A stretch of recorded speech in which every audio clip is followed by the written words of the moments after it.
What's up, everybody? So there was a Diablo IV live stream today from the developers talking about some new features and stuff, and one of my buddies was kind enough to end up giving me a list of the changes, so I thought that it would be interesting for us to talk about it in today's video. Now, keep in mind that a lot of these changes that I'm going to mention don't necessarily have a release window, and on top of that are going to release at different moments in time. Some of this stuff might come sooner than others is what I'm saying, right?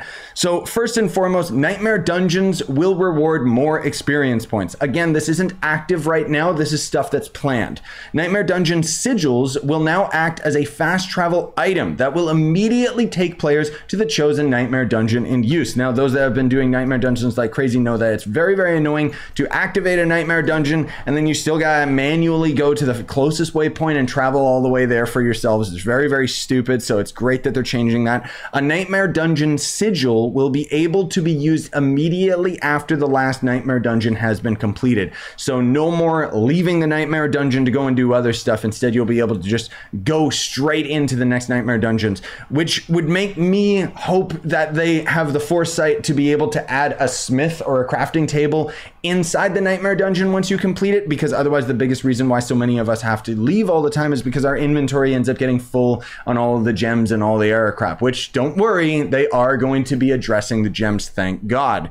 So they also mentioned that Druids will have their loot table fixed so that they see more unique drops that are intended for their class. This issue should be resolved before Season 1. Season 1, if I recall, is going to end up hitting in July. I could be mistaken on that, though. World boss caches in World Tier 4 have required players to be level 80 in order to open. This will be changed as a part of an upcoming patch so that players will be able to open their earned caches. So stock up while you can, gamers. I can't fight those world bosses. They're just far too powerful for me so far. Changes will be made to how resistances are adjusted in higher world tiers. This change is intended to make resistance stats more desirable. This change is planned for Season 2, so that's going to be a lot further along in this in the game's lifespan.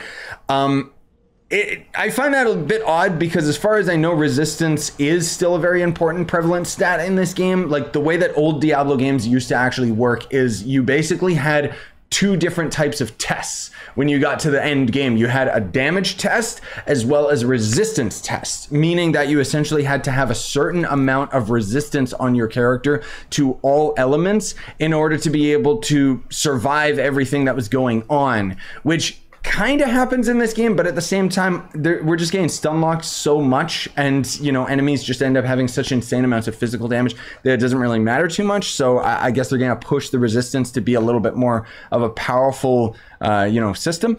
So the team has acknowledged that resistances have been weaker compared to other damage mitigation stats, and they want resistances to feel more significant. So there you go. That answered my question right then and there. Starting in Season 2, gems will be included in the materials tab. Gems are going to end up being swapped over to here. I hate the fact that we have to wait for Season 2 for it. But thank God they're addressing it. I think the reason it's going to take them such a lengthy period of time to make this happen is because, for whatever reason, this wasn't something that they planned on doing. It's just that they are like quite literally responding to player feedback, which means they have to set up a whole new line of code so that the gems will end up going into this inventory instead of this inventory and still retaining their functionality.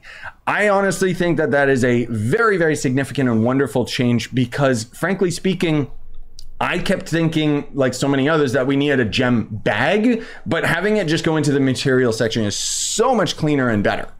So they also have the material cap limits will be increased in Season 1. So just materials in general, lots of people are hitting the cap of what you can store. So they're going to end up increasing that in Season 1.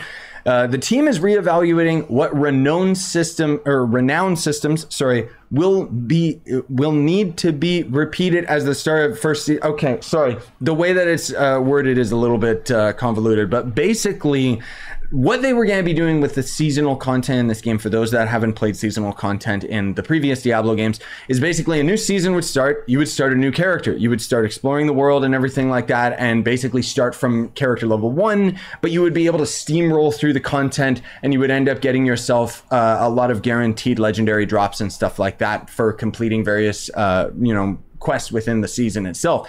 What they seemed to have been working towards was making it so that your renowned would reset every season as well, which is disgusting. I don't think that that's a good system. I think that a lot of people would actually quit if that was the case, or just not, you know, unsubscribe from that aspect of the game.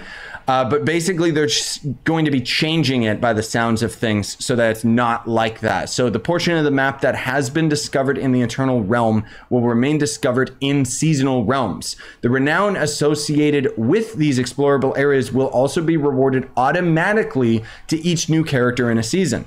Similarly, altars of Lilith that have been previously discovered will remain discovered on all future characters. The renown associated with these altars will also be earned automatically for all new characters. So that sounds like them just reevaluating the entirety of Renown as well, because as of right now, you have to grind all the Lilith statues and stuff on multiple characters, which is disgusting. They also do seem to kind of, the fact that they're saying they're going to reevaluate what Renown systems will need to be repeated as the start of new seasons, that's a separate tab. Basically them acknowledging that it's not going to be very fun for people to repeat content they've already done. Most of all with the Renown system itself, like doing dungeons and stuff like that is a whole other thing. But either way, what do you guys think about it? I think it's really, really cool. Very welcome changes. It is a shame that these updates are going to be so sporadic and throughout the season, but at the very least, they are responding to our complaints, which is very, very nice. We have also seen them kind of talk just in other interviews about World Tier 5, which, you know, doesn't affect most of us, but a lot of people are still going to be excited about that. And I would like to see them kind of reevaluate not only experience gain, but also just drops in general, because there's a lot of things in this game that people are min-maxing and finding that the most optimal way of getting experience or gathering legendaries and stuff is not often the most fun. That would be my own 2 cents towards it, is that I would like them to reevaluate a lot of systems in the game and make them more refined, because in Diablo 3 we kind of already had all of these issues resolved. So it's odd that we're getting them so early in Diablo 4's lifespan, because you would have thought that they would have known to fix these issues beforehand. But anyways, that's my 2 cents towards it. What do you guys think? Sound off in the comments if you want to. I'm very excited about these changes, though. It looks like Diablo 4's future is going to be a bright one. Well, a dark one, just because we're in hell and fighting demons. But anyways, smash like, sub for more. Buy the merch if you want to support the channel. Sayonara and stay epic, everybody.